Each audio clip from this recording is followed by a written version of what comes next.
Right now, the day's biggest news stories from a Vegas perspective. This is the Vegas Take with Sharp and Shapiro.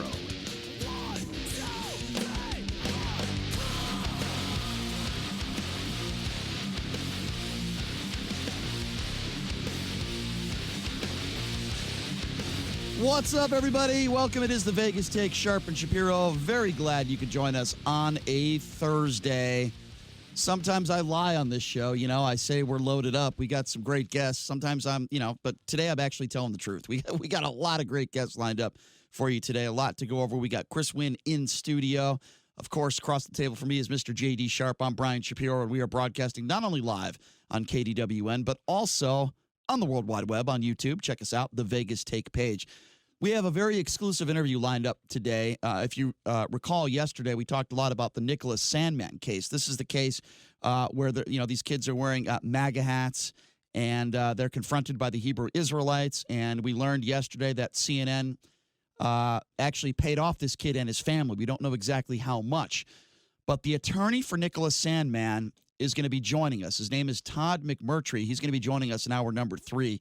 To talk a little bit about what this kid has had to go through, his family, and why he deserved, a large sum of money. So he's going to be joining us. I say exclusive again because the attorneys have not spoken since this settlement was made with CNN. So he's going to be joining us in hour number 3, along with Mike Babcock from TMZ Sports, giving us the latest on sports pop culture.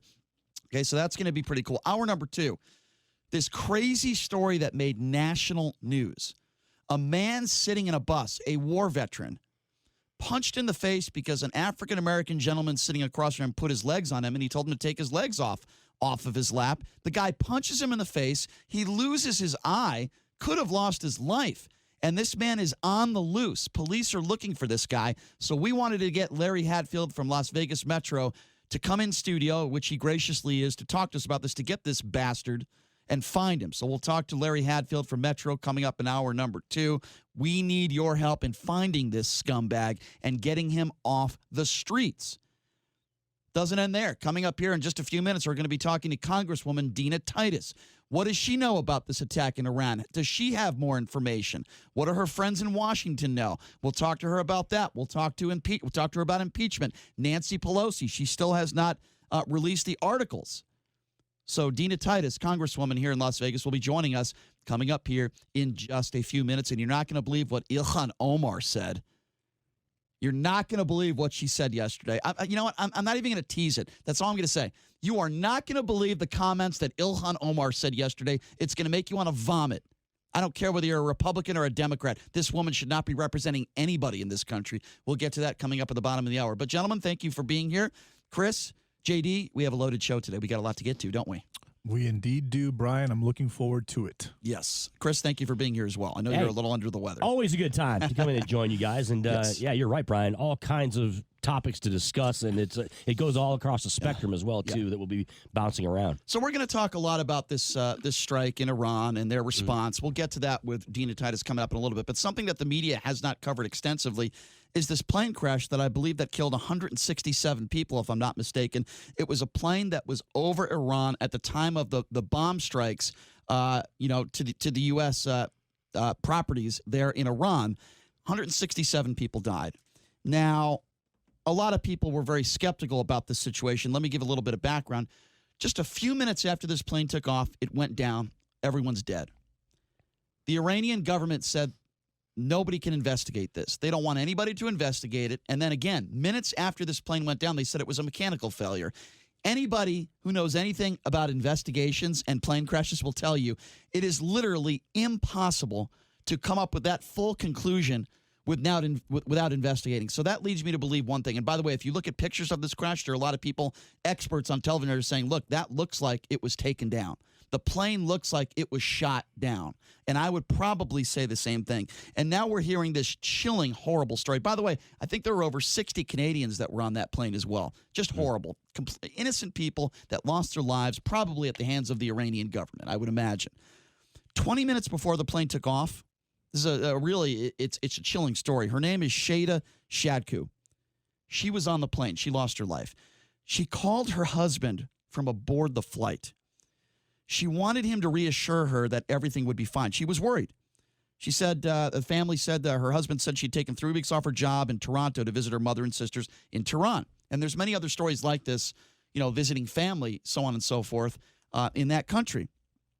Her husband said, I spoke to her 20 minutes before the plane took off. He said she wanted me to assure her that there wasn't going to be a war. I told her not to worry. Nothing's going to happen. And then it gets worse.